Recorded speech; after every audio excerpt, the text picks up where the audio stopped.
memiliki musuh bebuyutan yaitu Chandra dan Surya, sehingga sewaktu-waktu akan memakan atau nguntal Chandra yaitu bulan dan Surya yaitu matahari, yang dikenal dengan gerhana. Yaitu gerhana pada masa filosofi kuno adalah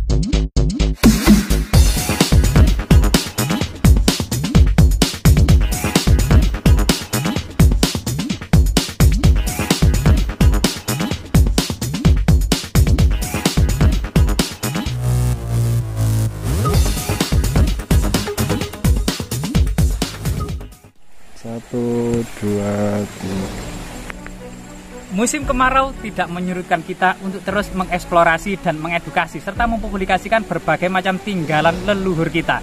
Leluhur Nusantara yang pernah berjaya di masa lalu penuh dengan kebanggaan yang gila gemilang. Di sini kita akan mendapati sebuah temuan talut ya, talut penahan tanah dari struktur kuno yang ternyata terbuat dari batu alam, namun sebuah struktur tinggalan leluhur kita. Jadi di sini kita temukan semacam tembok ya, tembok batu alam di semak-semak besar ini ya. Jadi ada struktur yang kemudian ini adalah longsoran kecil yang ternyata di dalamnya ini mengandung struktur batu alam. Sebuah struktur teknologi pada masa lalu ya, yang ternyata terbuat dari tanah lempung yang kemudian sebagai spisnya untuk menata batu-batu kecil, batu-batu alam ini.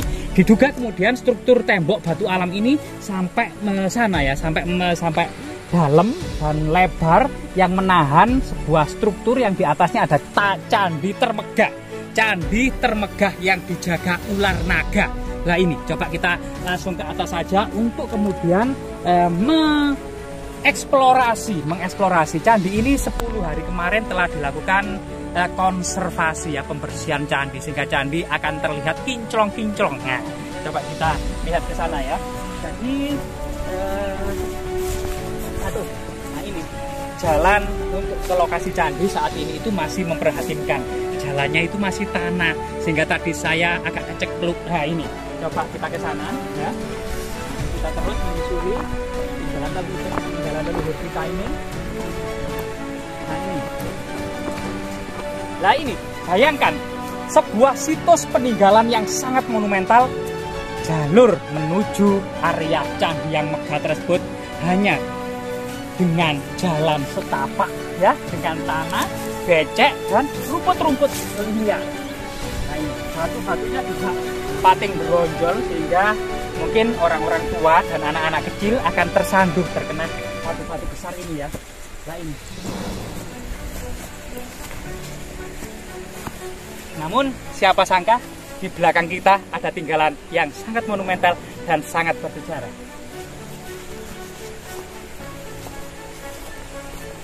Di tengah persawahan, candi ini diduga sejak masa awal penemuannya di era kolonial hingga saat ini tidak jauh banyak berubah ya. Memang areanya sempit dan memang membutuhkan area sekitarnya dibebaskan oleh pemerintah ya, agar kemudian candi ini memiliki area yang luas, pos penjagaan, gapura, pagar keliling yang luas ya, sehingga kemudian para wisatawan maupun orang-orang yang menggunakan sebagai situs religi masih bisa kemudian dengan khidmat berada di lokasi candi ini. Bahkan kemudian di lereng-lereng tebing ini, nah ini di persawahan kita mendapati semacam umpak batu. Nah, kameramen mau kepreset juga ya. Nah ini umpak batu, jadi lebar kolom ini sekitar 25-28 cm yang menandakan ini adalah landasan dari tiang-tiang kayu, yang artinya di depan candi kemungkinan di area ini ada mandapa ya. Nah sebagaimana kemudian pada masa lalunya mandapa tersebut digunakan oleh para pertapa atau para pendeta atau orang-orang yang berziarah dengan khidmat ya. Saat ini memang masih belum dibebaskan sawah-sawah di area sekitar candi ini. Jika kita memasuki area candi yang sangat megah, sangat indah ini gitu ya. Jadi di bawah naungan pohon jahar manik yang berbunga kuning eksotis, kita memasuki area candi yang sangat luar biasa sekali, terbuat dari batu andesit. Reliefnya bercerita tentang kisah-kisah kebijaksanaan yang sangat luar biasa sekali. Rahayu, rahayu, rahayu, rahayu. Jadi di relief pertama ini mungkin kamera bisa mengezoom gitu ya. Ternyata berkisah tentang Hanoman mengangkat gunung Dronagiri. Hanoman adalah seorang kerah putih yang kemudian membantu Sri Rama membebaskan Dewi Sinta, kemudian mengobrak-abrik istana Alengkah. Kemudian suatu ketika jadi senjata Indrajit yang kemudian melukai Laksmana dan pasukannya, sehingga kemudian pendeta Sri Rama ini menyuruh Hanoman mencari obat di atas Gunung Dronagiri. Karena Hanoman tidak mengerti bentuk dan rupa dari obat tersebut yang dimaksud Gandapura gitu ya. Akhirnya gunung dipangkas, dibawa ke depan tabib untuk kemudian diambil sendiri obat tersebut, sehingga kemudian obat tersebut diambil oleh tabib, kemudian digunakan untuk menyembuhkan Laksmana dan pasukannya. Jadi ini salah satu prestasi dari Hanoman yang bisa kemudian membawa obat dari Gunung Dronagiri untuk menyembuhkan Laksmana dan pasukannya ya. Ini sesuatu yang luar biasa sekali. Yang di sini ini memang sebagian mengatakan ini adalah girin, sebagian mengatakan kelinci. Jadi ada cerita tentang kelinci. Suatu ketika ada seorang pendeta yang sedang haus dan dahaga, lapar, itu kemudian bertemu dengan seekor anjing, kelinci, serta yang satunya adalah kera. Kera memberikan mangga, anjing memberikan bubur, dan kelinci menyiapkan ranting-ranting kering, memanaskan tungku sampai mendidih, kemudian berpesan kepada sang resi bahwasanya kelinci akan menyeburkan diri ke dalam tungku agar dagingnya dimakan sang resi. Kemudian kelinci tersebut menyeburkan ke dalam tungku yang berisi air mendidih hingga kemudian arwahnya melayang ke atas langit memenuhi permukaan bulan, sehingga kemudian permukaan bulan tersebut seperti gambar seekor kelinci ya. Nah, ini salah satu filosofi kuno. Yang di sini adalah kala ya. Kala di sini sangat luar biasa sekali gitu ya. Ini adalah gigi-giginya, matanya, hidungnya, mulutnya, lidahnya ya. Nah, di sini seperti seekor kala ini tanpa rahang bawah, mengingatkan pada relief-relief candi era Jawa Tengah gitu ya. Nah, ini kala sendiri lambang waktu, barang siapa yang memasuki waktu tidak bisa kembali lagi.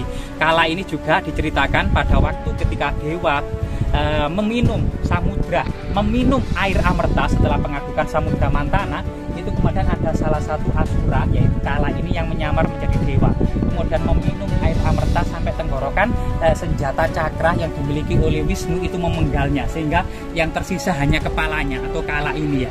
Kala ini kemudian memiliki musuh bebuyutan yaitu Chandra dan Surya, sehingga sewaktu-waktu akan memakan atau nguntal Chandra yaitu bulan dan Surya yaitu matahari, yang dikenal dengan gerhana. Yaitu gerhana pada masa filosofi kuno adalah matahari dan bulan lagi diuntal oleh kala, karena lehernya terputus maka bulan dan matahari ini keluar lagi. Ini juga sebenarnya kinari, ini ada di relief yang lainnya ya. Tetap ini adalah kala, kelinci, kemudian Hanoman. Pada sisi yang lain kita akan mendapati sebuah cerita-cerita kebijaksanaan ya. Yang ini adalah kinari. Jadi ini adalah kinari, yaitu burung yang berbadan manusia. Jadi kita lihat kemudian tangannya membawa sloki, satunya membawa kipas ya. Kemudian akan terlihat bahwasanya ini adalah perempuan, akan terlihat sekali dari buah dadanya. Nah, ini kinari adalah makhluk mitologi yang hidup di surga, pelayan surga ya. Ada kinarah yang laki-laki dan kinari yang perempuan. Sebenarnya cerita yang paling eksotis ya, cerita yang sangat menarik gitu ya. Selain kemudian cerita-cerita kuda gitu ya, ucai suara yang keluar dari pengadukan Samudra Mantana, ternyata cerita yang sangat langka dan tiada duanya ini adalah cerita tentang pengadukan Samudra Mantana. Jadi di sini adalah kurma atau kura-kura raksasa yang menopang Gunung Mandara di atas punggungnya, diikat oleh ular naga. Jadi di sini ular naga, teman-teman, ular naga yang kepalanya dipegang oleh para asura, yang ekornya dipegang oleh para dewa, kemudian ditarik memutar untuk mengaduk Samudra Mantana, sehingga dari dalam samudra ini keluar berbagai macam pusaka dan senjata yang menjadi pusaka para dewa. Dan terakhir kemudian ada seorang bidadari cantik yang memanggul Guci Amerta, membawa Guci Amerta, sehingga Guci Amerta inilah yang kemudian diperebut oleh para dewa, sehingga kemudian dewa hidup abadi. Waktu itu latar belakangnya adalah Dewa Wisnu ya. Ketika berbicara kepada para dewa, kita akan musnah dan tidak ada lagi yang menjaga alam semesta. Namun ada satu jika kita ingin hidup abadi, yaitu meminum air amerta di dalam samudra. Itulah kemudian kita akan bisa langgeng abadi dan tetap bisa menjaga alam semesta dan seisinya. Itu pada itu latar belakang kemudian pengadukan Samudra Mantana. Jadi candi yang sangat megah ini sampai saat ini masih menjadi perdebatan di antara para ahli gitu ya. Kapan candi ini dibangun dan era siapa, kerajaan mana. Interpretasi beberapa sejarawan bahwasanya candi ini ada sebagian relief yang belum selesai dipahat. Diduga candi ini zaman Majapahit, termasuk kemudian arsitektur ada 2 pintu, kiri dan kanan menghadap ke barat. Ini diduga juga merupakan candi era kerajaan Majapahit. Namun dari segi langgam pahatan, langgam dan gaya sanggul rambut para dewa. Jadi gaya sanggul rambut para dewa dan asura ini adalah sanggul gelung yang ada di belakang. Jadi kalau kemudian perbedaannya dengan candi-candi atau relief-relief dewa atau para raja di era kerajaan Majapahit yang senantiasa menggunakan mahkota di atas kepalanya, namun di sini para asura dan para dewa ini ternyata sanggul atau rambutnya itu disanggul di bagian belakang, mengingatkan memang kisah-kisah atau relief-relief pada abad ke-10 era Empu Sindok.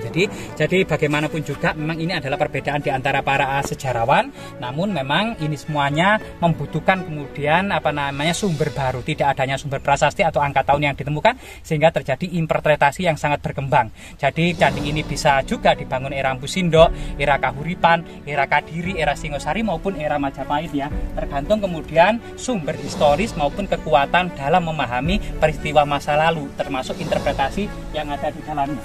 Jadi ini luar biasa sekali ya. Candi yang sangat megah ini, coba di sini. Nah, relief Hanoman dan Jembawan atau juga disebut Semar ini ya, ini sangat terlihat sekali, dan pahatan-pahatannya itu mengingatkan pada langgam pahatan memang abad ke-10 ke-11 ya, penuh dengan kurung kurawal atau kemudian meander gitu ya, dan lain sebagainya. Berbeda dengan era-era kerajaan Majapahit yang didominasi oleh segitiga tumpal dan reliefnya itu lebih cenderung dalam dan sebagainya ya. Candi yang sangat megah ini atau istana tertua. Jadi jika kita lihat bahwasanya cerita-cerita yang sangat menarik yang jika kita kumpulkan ya, bahwasanya candi yang ada di lereng Gunung Welirang ini merupakan satu-satunya candi di telatah Majapahit yang terbuat dari batu andesit gitu ya. Dan ini sangat luar biasa sekali. Artinya candi ini memuat informasi tentang kebijaksanaan, cerita Sri Rama, Hanoman dan keluarga Sri Rama, kemudian cerita kelinci, bagaimana kemudian menjamu seorang pertapa atau pendeta atau resi, kemudian cerita Kala, cerita Kinari, kemudian cerita tentang Samudra Mantana ya, pengadukan Samudra Mantana. Ini semua cerita-cerita yang tentunya sangat penting dalam kemudian memberikan makna-makna dan pola-pola kehidupan serta pola-pola tradisi dan budaya pada waktu itu, dan bagaimana kemudian masyarakat zaman dulu memaknai kehidupan. Artinya pada masa lalu, di masa peradaban kuno yang berlangsung di Jawa ini lebih dari 1500 tahun, landasan masyarakatnya pernah berdasarkan pada khazanah Hindu dan Buddha. Ini sesuatu yang tidak bisa dipungkiri, namun pola-pola kesejarahannya dan bagaimana kemudian memayungi Nusantara, menyatukan seluruh sendi-sendi pulau-pulau yang ada di Nusantara dengan satu payung kerajaan yang ada di Jawa, ini sebuah prestasi yang sangat membanggakan. Semoga candi ini terus memberikan inspirasi, motivasi ya, dan kepercayaan diri untuk generasi muda saat ini, bahwasanya kita adalah keturunan dari generasi para pahlawan, orang-orang hebat di masa lalu. Semoga bermanfaat.